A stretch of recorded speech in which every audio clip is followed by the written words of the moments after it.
Hi, and thank you for joining us for this Thermo Fisher Scientific sponsored session. My name is Yuval Yaron. I'm an obstetrician gynecologist and medical genetics specialist. I run the prenatal genetic diagnosis unit at the Tel Aviv Medical Center. I'm the chairman of the Israeli Society of Medical Genetics and chairman of Cogen World Congress. This session will discuss how expanded carrier screening research findings can drive future product development in the area of pre-implantation genetic testing. Thermo Fisher is a known world leader in serving science. Their reproductive health portfolio leverages a variety of technologies to cover complete cycle from pre to post-conception. And today's session will focus on next generation sequencing, NGS, and the Ion NGS clinical research products used for expanded carrier screening and pre-implantation genetic testing. Today, we are joined by Thermo Fisher experts. First, Joe Boland, Senior Manager, Product Management on Ion Gene Studio Sequencing Systems, who will speak about next generation sequencing and the Ion Gene Studio S5 system, advancing reproductive genetic research. Next, Colin Davidson, Senior Manager, Product Management, Reproductive Health NGS Assay, who will discuss expanded carrier screening research with Ion Torrent Carrier Seq, expanded carrier screening, how it has evolved.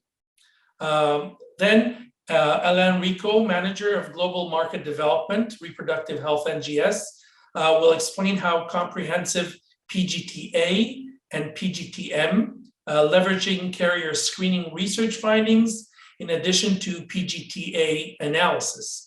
Finally, Jose Luis Costa, Director of Medical Affairs, will discuss an Q&A session.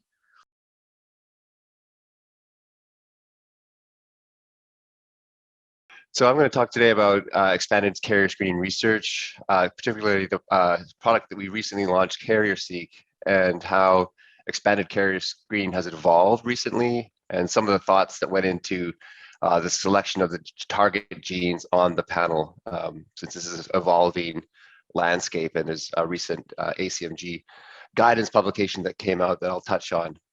So just to orient everybody on the concept of expanded carrier screening, the aim here is to detect couples that are at risk of passing down serious genetic conditions. And typically these are early onset severe monogenic disorders that either are passed down in autosomal recessive or X-linked mode of inheritance. And the goal of expanding carrier screening away from family history or ethnicity is to improve detection. So there's studies out there that have shown that you can miss up to 70% of carriers with a more limited form of testing. And risk, so we do genetic testing for other forms of genetic disease, such as Down syndrome, where the risk of live births is actually less than what you'd expect with some of these larger expanded carrier screening panels. And then there's now options available to people out there who are pursuing this part of family planning. So they 77% in other studies have shown would consider IVF or other actions. And then these are conditions that are missed and if you're trying to detect them prenatally in other types of screening. So catching them early is best. So just to cover what the content is on this product that I mentioned, Carrier Seq, it's we use a technology called AmphiSeq for the targeting. So it's a targeted panel. It went through a number of design iterations and development. It's quite large in that we're targeting 420 genes, including plus minus 25 base pairs of flanking intron exon boundaries. So we get complete coding coverage of all these genes. That means the panel is quite large at 14,000 amplicons. And then if there was information about specific intergenic or deep intronic variants that are important and pathogenic, we would target those too. And then in addition to the targeting, we have some sample ID amplicons, which are just SNPs that allow for sample tracking and then also gender determination. So with all of that, with the full coding coverage, we're up to over 36,000 SNVs and indels that are pathogenic from the ClinVar and other curated data sources. And then on top of that, we have copy number calling across all 420 genes. And with 30 that we know have important carrier variants that are copy number based, we have extra design efforts to get down to, or attempt to get down to, single exon level resolution. So examples of those would be CFTR or DMD. So when we developed the panel, we wanted to have good representation of other panels that are out there or other service providers. So as you can see, carrier-seq here in this Venn diagram is in blue, and there's a significant overlap or almost complete overlap of a lot of different solutions out there. So complete overlap of the target genes that are in the Myriad or Council Foresight panel, an earlier semaphore offering, a QIAGEN panel, and Invitae, where we're only missing a single gene for QIAGEN, and then 3 that are in either the semaphore or Invitae panels. So bigger is better, right? We've expanded our content in our carrier-seq panel primarily to better complement gamete donor testing. So in IVF, the use of gamete donors, they'll have been screened by a variety of service labs or panels, and then the recipient will come into one of our customers and they will run carrier-seq, and the more overlap our panel has with those other methods that we're testing, the better matching and the reduction in risk that will occur. But this was also, that was part of our design considerations, but also reducing risk and moving away from this flawed approach, which was using self-identity of ethnicity to categorize somebody for expanded or for carrier screening. And then to include more diverse populations, the scope of carrier screening has increased, and universal screening is now endorsed by organizations like the American College of Medical Genetics, ACMG, or the American College of Obstetricians and Gynecologists, ACOG. So I'll just talk about the role ACMG has had in defining target lists. So back in 2004 and 2008, they proposed universal cystic fibrosis and spinal muscular atrophy testing. They subsequently came out with a position paper in 2013 linking condition severity and it's the need for condition severity to be part of any expanded carrier screening. They then came out of points to consider joint statement with ACOG about the implications of genetic testing and updating these to reflect technological changes, primarily next generation sequencing. And now this year they have a practice resource publication that replaces their 2013 position statement. And I'd like to talk a little bit about that. So it's an interesting approach where they used an informatic and publication-based review, mainly NOMAD, to look at frequency of pathogenic variants for a condition in a variety of populations, and then created a tiered list of genes.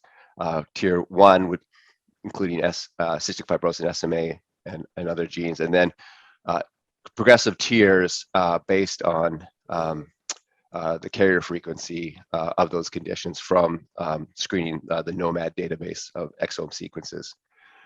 So they screened NOMAD for any condition that had greater than or equal to 1/200 in the 6 populations that were in this database, using pathogenic and likely pathogenic variants.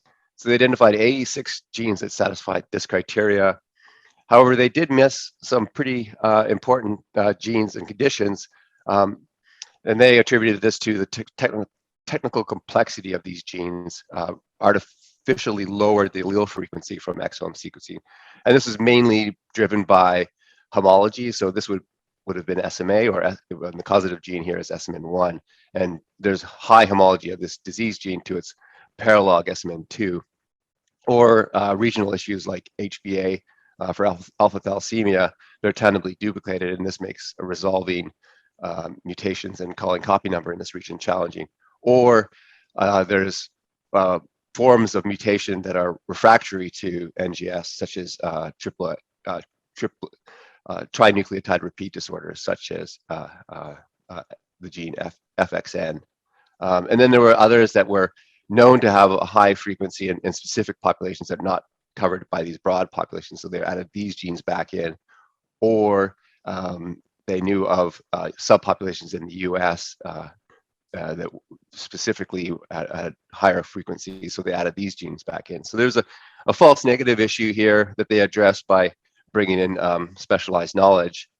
So that's one point to remember. But when we looked at the content that we have on CarrierSeq, so bear in mind this is a large panel, 420 genes, we missed actually 26 out of 111 conditions that weren't covered, and they're listed here.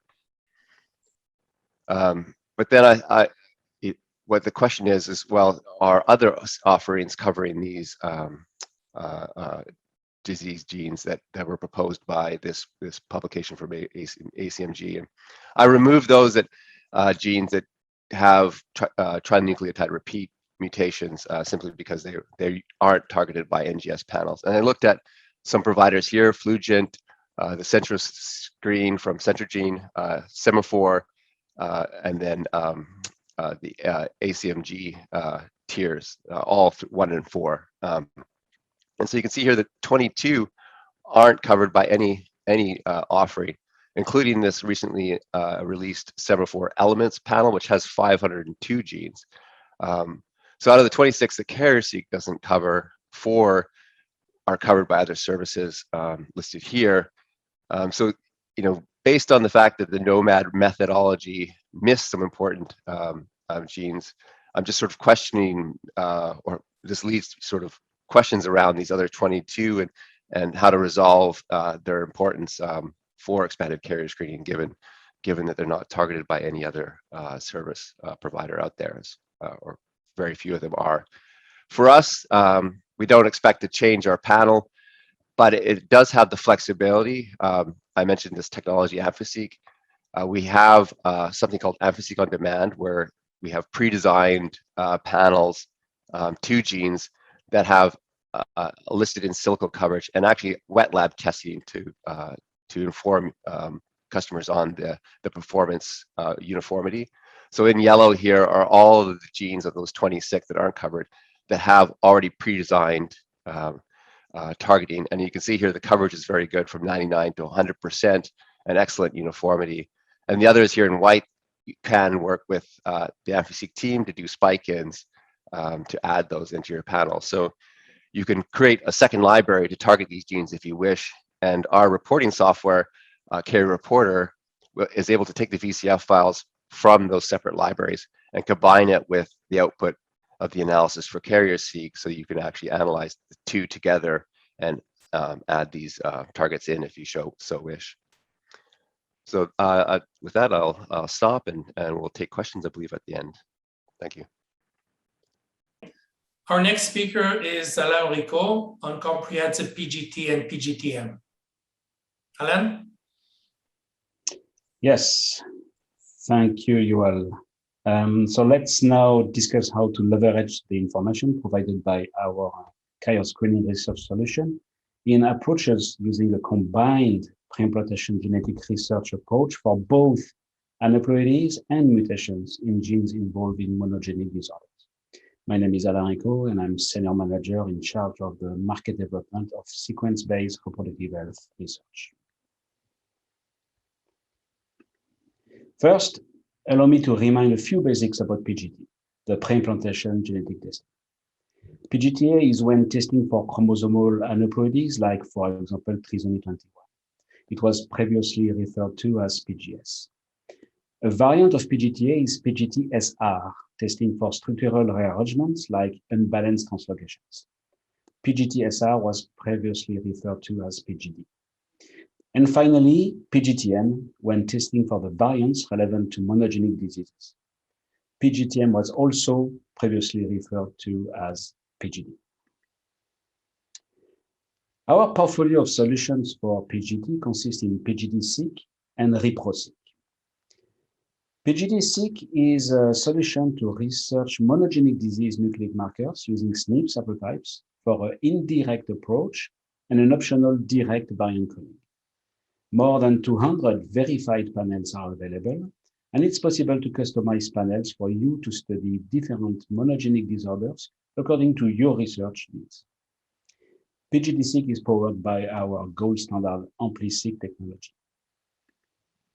Reproc is our solution for research on aneuploidies from embryo biopsies at as low as a single cell.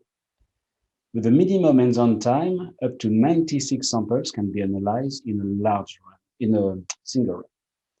Advanced parameters allow for analysis of events of a few megabases only. Both solutions can be combined starting from the same biopsy, resulting in a powerful integrated sample-to-result pgt-m plus pgt-a analysis.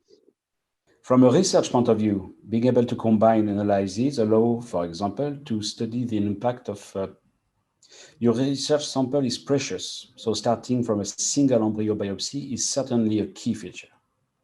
And you need only one run for all, which makes the whole process much faster. You do not have to invest in different instruments since everything runs on the same platform, including the carrier screening solution described previously by my colleague. And eventually, your research is much more affordable.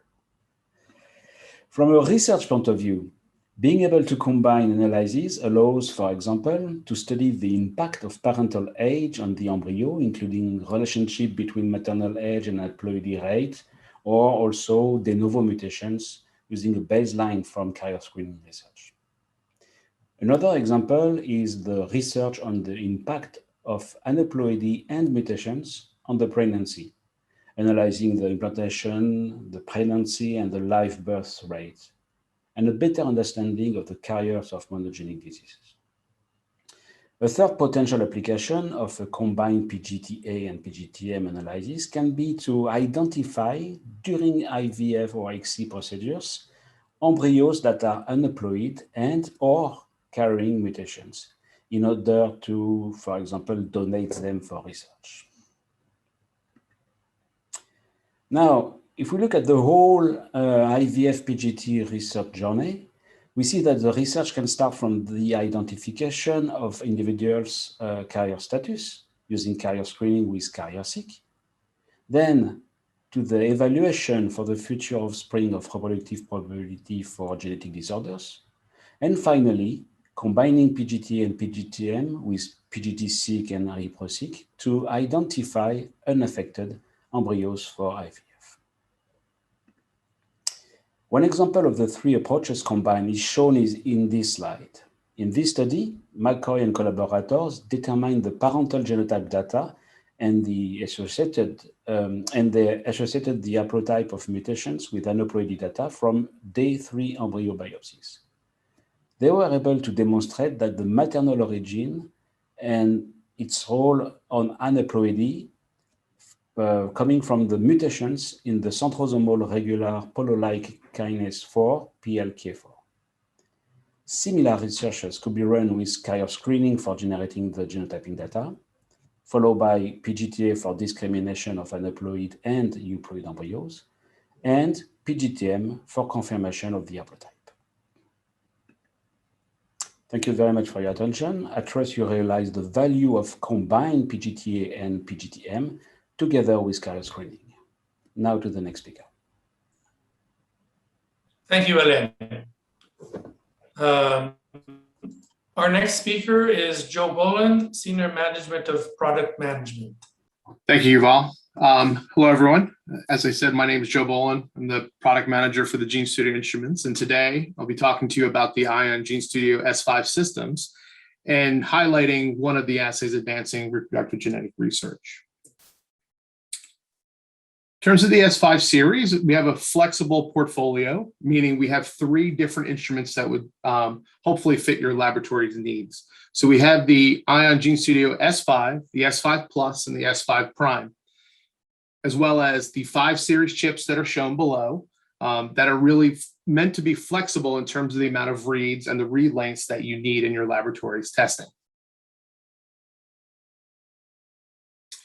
In terms of output and turnaround time for your peak lab volume, we just really wanted to highlight the 3 instruments, the S5, the S5 Plus, and the S5 Prime, in terms of the speed of processing one of the larger chips, our 540 chips. So in terms of the S5 and going left to right, the amount of time for the smaller instrument would be 19 hours, down to 6.5 hours for the Prime. In terms of the max output per day, for the S5, we would be able to max output 15 gigs of data or 80 million reads.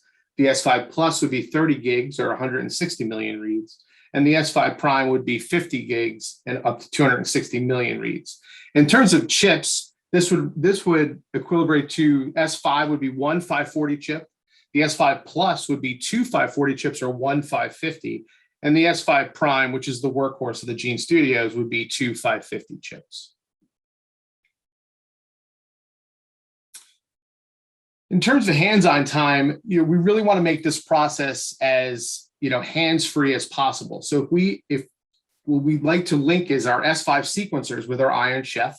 And if you see from the picture below here, going left to right, for the Ion Chef, if we do the AmpliSeq library construction and template preparation, there's very minimal hands-on time, basically 15 minutes per section, whether it's AmpliSeq and then the template preparation, and only 15 minutes of hands-on time loading the sequencer. So, in really only 2 pipetting steps per sample, you can go from DNA to data in terms of 45 minutes of hands-on time and less than a day from sample to data output.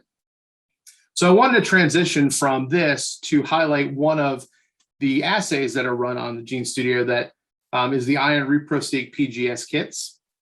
There are 3 kit configurations to support your samples, the lab scalability, whether it's 16, 24, or 96 samples per run, as highlighted below, whether you're using the Ion 510 chip, 520, or 530. This kit is meant to detect whole chromosome aneuploidy and chromosome arm copy number events in as little as 10 hours.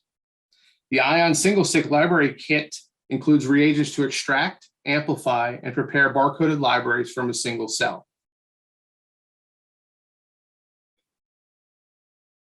So referencing the minimal hands-on time, this process would take 2 to 3 hours of hands-on time from cells to data for either 16 to 96 samples. So if you see below the Ion single-seq library, which does your extraction, your amplification, and your purification, depending on the number of samples, your hands-on time is 75 minutes to 150 minutes. Once that transitions to the templating phase, it really is only 15 minutes of hands-on time.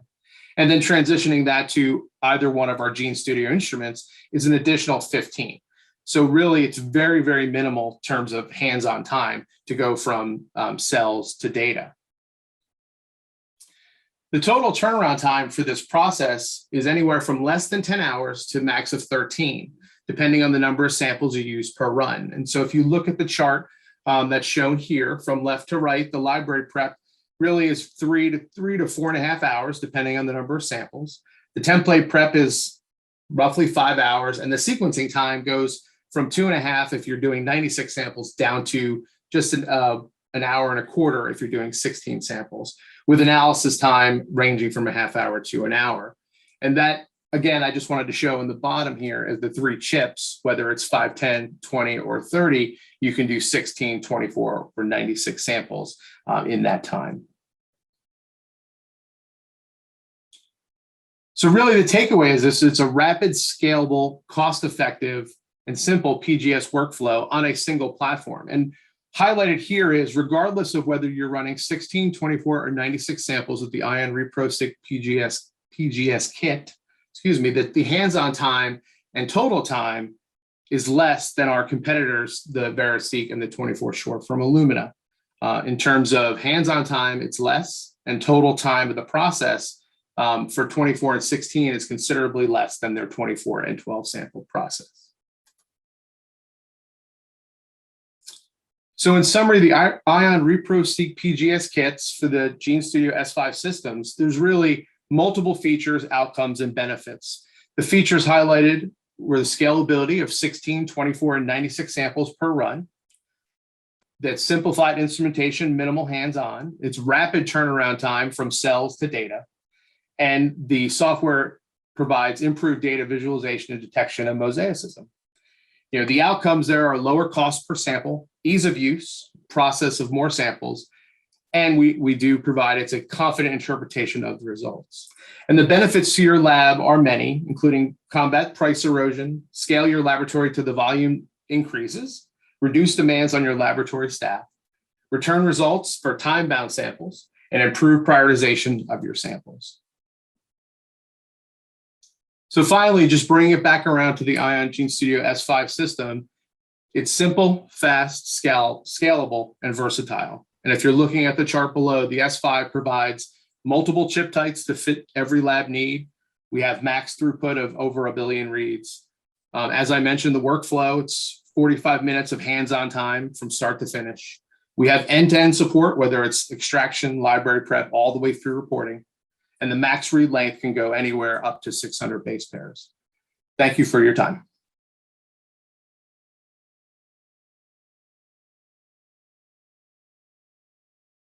Colin, I have a few questions for you. You described a wide list of genes that are included in the